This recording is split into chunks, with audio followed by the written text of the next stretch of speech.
Back to Xylem Learning Mithula miss ആണ്. So നമ്മുടെ basic സയൻസിന്റെ എക്സാം തൊട്ടടുത്ത് എത്തിയിരിക്കുകയാണ് അല്ലേ. അപ്പൊ നമ്മുടെ ബേസിക് സയൻസിലെ വളരെ ഇമ്പോർട്ടന്റ് ആയിട്ടുള്ള ഒരു ചാപ്റ്റർ ആണ് ഹീറ്റ് ഇൻ എവറിഡേ ലൈഫ് എന്ന് പറയുന്നത്, താപം നിത്യജീവിതത്തിൽ. അപ്പൊ ഈ ചാപ്റ്ററിൽ നിന്ന് ഒരുപാട് ചോദ്യങ്ങൾക്ക് നിങ്ങൾക്ക് വരാൻ സാധ്യതയുണ്ട്. അതേപോലെ തന്നെ എൻ്റെ കുഞ്ഞുങ്ങൾക്ക് എപ്പോഴും കൺഫ്യൂസ്ഡ് ആവുന്ന ഒരു ചാപ്റ്റർ കൂടിയാണ് അല്ലേ. അതായത് ആ പേരുകൾ തമ്മിൽ മാറിപ്പോവുക, എക്സാമ്പിൾസ് തമ്മിൽ മാറിപ്പോവുക, അങ്ങനെയുള്ള ഒരുപാട് കാര്യങ്ങൾ സംഭവിക്കാറുണ്ട്. പക്ഷെ ഇനി അതിനൊന്നും സമയമില്ല കേട്ടോ. നമ്മുടെ പരീക്ഷ തൊട്ടടുത്ത് എത്തിയിരിക്കുകയാണ്. അതുകൊണ്ട് തന്നെ നമ്മൾ അടിപൊളിയായിട്ട് പഠിക്കണം. അപ്പോൾ ആ ചാപ്റ്ററിലെ വളരെ ഇമ്പോർട്ടൻ്റ് ആയിട്ടുള്ള കുറച്ച് ക്വസ്റ്റ്യൻസ് മിസ് കൊണ്ടുവന്നിട്ടുണ്ട്. നമുക്ക് നോക്കിയാലോ. ഒന്നാമത്തെ ചോദ്യം, transmission of heat is less in dash. താഴെ തന്നിരിക്കുന്നവയിൽ താപപ്രേഷണം അല്ലെങ്കിൽ താപപ്രവാഹം കുറഞ്ഞ വസ്തു ഏതാണ് എന്ന് മക്കളെ. ഹീറ്റ് ട്രാൻസ്മിഷൻ എന്ന് പറഞ്ഞാൽ എന്താ നമുക്കറിയാം. നമ്മുടെ ഹീറ്റ് ഒരു വസ്തുവിൽ നിന്ന് വേറൊരു വസ്തുവിലേക്ക് ഇങ്ങനെ മൂവ് ചെയ്ത് പോകാറുണ്ട് അല്ലെ. അതിനെയാണ് നമ്മൾ ഹീറ്റ് ട്രാൻസ്മിഷൻ അല്ലെങ്കിൽ താപപ്രേഷണം എന്ന് പറയുന്നത്. സോ നമുക്കറിയാം ഇവിടെ സ്റ്റീൽ സ്പൂൺ തന്നിട്ടുണ്ട്, പീസ് ഓഫ് വുഡ് ഉണ്ട്, അലൂമിനിയം വയർ ഉണ്ട്, കോപ്പർ വയർ ഉണ്ട്. അപ്പൊ ഇതിൽ തന്നിട്ടുള്ള 3 ആൾക്കാരെന്ന് പറയുന്നത് നമുക്കറിയാം സ്റ്റീൽ, അലൂമിനിയം, കോപ്പർ. ഇവർ 3 പേരും നല്ല ഗുഡ് കണ്ടക്ടർ ഓഫ് ഹീറ്റ് ആണ് അല്ലെ. താപം നന്നായിട്ട് കടത്തിവിടുന്ന ഒരാളാണ്. എന്നാൽ ഇവിടെ എടുത്തിട്ടുള്ള വുഡ് എന്ന് പറയുന്നത്, വുഡ്, പേപ്പർ, പ്ലാസ്റ്റിക് ഇവരൊക്കെ എടുത്തു കഴിഞ്ഞാൽ ഇവർ ബാഡ് അല്ലെങ്കിൽ പോർ കണ്ടക്ടർ ഓഫ് ഹീറ്റ് ആണ് അല്ലെ. താപം നന്നായിട്ട് കടത്തി വിടാത്ത ആളാണ്. സോ ഉത്തരം എന്ന് പറയുന്നത് ഓപ്ഷൻ ബി ആണ്. മരക്കഷ്ണം അല്ലെങ്കിൽ പീസ് ഓഫ് വുഡ് ആണ് ഇവിടുത്തെ പോർ കണ്ടക്ടർ എന്ന് നമുക്ക് പറയാൻ പറ്റും. അടുത്ത question, which are the different methods of transmission of heat? Explain with examples. താപം കൈമാറുന്നതിനുള്ള വ്യത്യസ്ത രീതികൾ ഏതാണ്? ഉദാഹരണ സഹിതം വിശദീകരിക്കുക. അപ്പൊ നമുക്കറിയാം താപം കടത്തിവിടാൻ ഹീറ്റ് ട്രാൻസ്മിഷന് എത്ര മെത്തേഡാണ് നമുക്ക് പഠിക്കാനുള്ളത്? എത്ര മെത്തേഡ് പഠിക്കാനുണ്ട്? തിരിഞ്ഞു പോവരുത്, തെറ്റിപ്പോവരുത്. 3 മെത്തേഡാണ് നമുക്ക് പഠിക്കാനുള്ളത് അല്ലെ. ഇതിൽ ഒന്നാമത്തെ മെത്തേഡാണ് കണ്ടക്ഷൻ അല്ലെങ്കിൽ ചാലനം എന്ന് നമുക്ക് പറയാൻ പറ്റും. സോളിഡ്സിൽ കാണപ്പെടുന്ന ഒരു ഹീറ്റ് ട്രാൻസ്മിഷന്റെ രീതിയാണ് ചാലനം അല്ലെങ്കിൽ കണ്ടക്ഷൻ എന്ന് പറയുന്നത് അല്ലെ. ഹീറ്റ് എൻ്റെ അടുത്ത് കിട്ടുന്നു, ഞാൻ തൊട്ടടുത്ത പാർട്ടിക്കിളിന് കൊടുക്കുന്നു, അടുത്ത മോളിക്യൂളിന് കൊടുക്കുന്നു, അടുത്ത മോളിക്യൂളിന് കൊടുക്കുന്നു. അങ്ങനെ ഹീറ്റ് മാത്രം ട്രാൻസ്മിറ്റ് ചെയ്തു. അവിടെ മോളിക്യൂൾസ് മൂവ് ചെയ്യോ? തന്മാത്രകൾ ചലിക്കാറുണ്ടോ? ഇല്ല. രണ്ടാമത്തേതാണ് കൺവെക്ഷൻ അല്ലെങ്കിൽ സംവഹനം. ഇതെവിടെയാണ് നമുക്ക് കാണാൻ സാധിക്കുക? ലിക്വിഡ്സിലും ഗ്യാസസിലും കാണപ്പെടുന്ന മെത്തേഡ് ഓഫ് ഹീറ്റ് ട്രാൻസ്മിഷൻ ആണ് അല്ലെ ഈ കൺവെക്ഷൻ എന്ന് പറയുന്നത്. ഇവിടെ എന്താ സംഭവിക്കുക? ആക്ച്വൽ ഡിസ്പ്ലേസ്മെന്റ് ഓഫ് മോളിക്യൂൾസ്, തന്മാത്രകളുടെ ചലനം. മോളിക്യൂൾ ഇവിടെ ഇരിക്കും, പിന്നെ ഇവിടെ ഇരിക്കും, പിന്നെ ഇവിടെ ഇരിക്കും, പിന്നെ ഇങ്ങനെ അല്ലെ. അങ്ങനെ മോളിക്യൂൾസ് മൂവ് ചെയ്യുന്നത് വഴി ഉണ്ടാവുന്നതാണ് കൺവെക്ഷൻ അല്ലെങ്കിൽ സംവഹനം എന്ന് പറയുന്നത്. മൂന്നാമത്തെ മെത്തേഡാണ് റേഡിയേഷൻ അല്ലെങ്കിൽ വികിരണം. റേഡിയേഷന്റെ പ്രത്യേകത എന്താ? It does not require any medium അല്ലെ. ഒരു മാധ്യമത്തിന്റെ സഹായം ഇല്ലാണ്ട് തന്നെ നമ്മുടെ താപപ്രേഷണം നടത്തുന്നതിനെയാണ് വികിരണം അല്ലെങ്കിൽ റേഡിയേഷൻ. അപ്പൊ ഇതിന്റെയൊക്കെ എക്സാമ്പിൾ നിങ്ങൾ പഠിക്കണേ. കണ്ടക്ഷൻ എക്സാമ്പിൾ എന്ത് പറയാം? Iron road becomes hot when heated അല്ലെ. നമ്മളൊരു ഇരുമ്പ് തണ്ടിനെ ചൂടാക്കുമ്പോൾ അത് ചൂടാകുന്നു, അല്ലെങ്കിൽ ഏത് മെറ്റൽസ് എടുത്താലും. അടുത്തത് കൺവെക്ഷൻ എന്താ? ഹീറ്റിംഗ് വാട്ടർ, വെള്ളം തിളപ്പിക്കുന്നു, വെള്ളം ചൂടാക്കുന്നു അല്ലെ. അടുത്തത് റേഡിയേഷൻ എന്താ?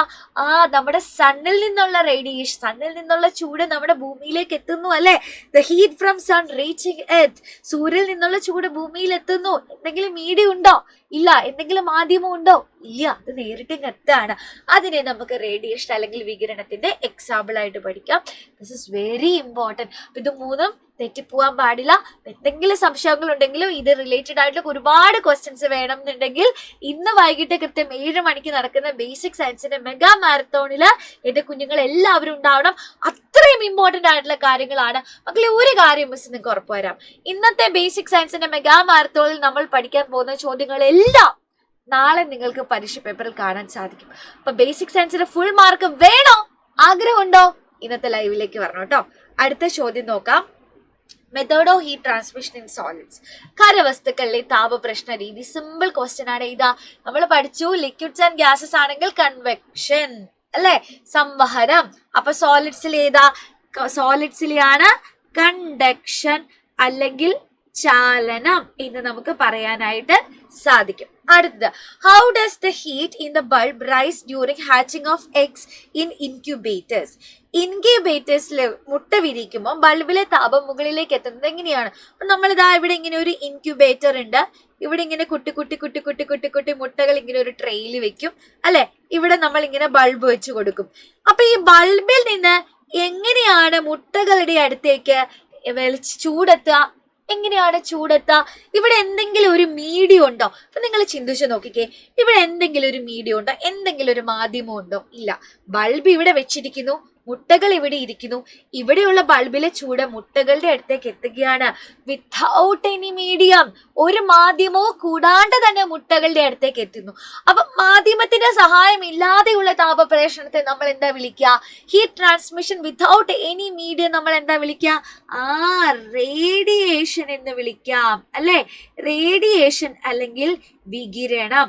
അപ്പൊ റേഡിയേഷൻ അഥവാ വികിരണം വഴിയാണ് നമ്മുടെ മുട്ട വിരിയുന്നത്. ഇൻക്യുബേറ്ററുകളിൽ മുട്ട വിരിയുന്നത്, കോഴിക്കുഞ്ഞുങ്ങളെയൊക്കെ വിരിയിച്ചെടുക്കുന്നത്. ഓക്കെ, ഇമ്പോർട്ടന്റ് ആണ് കേട്ടോ.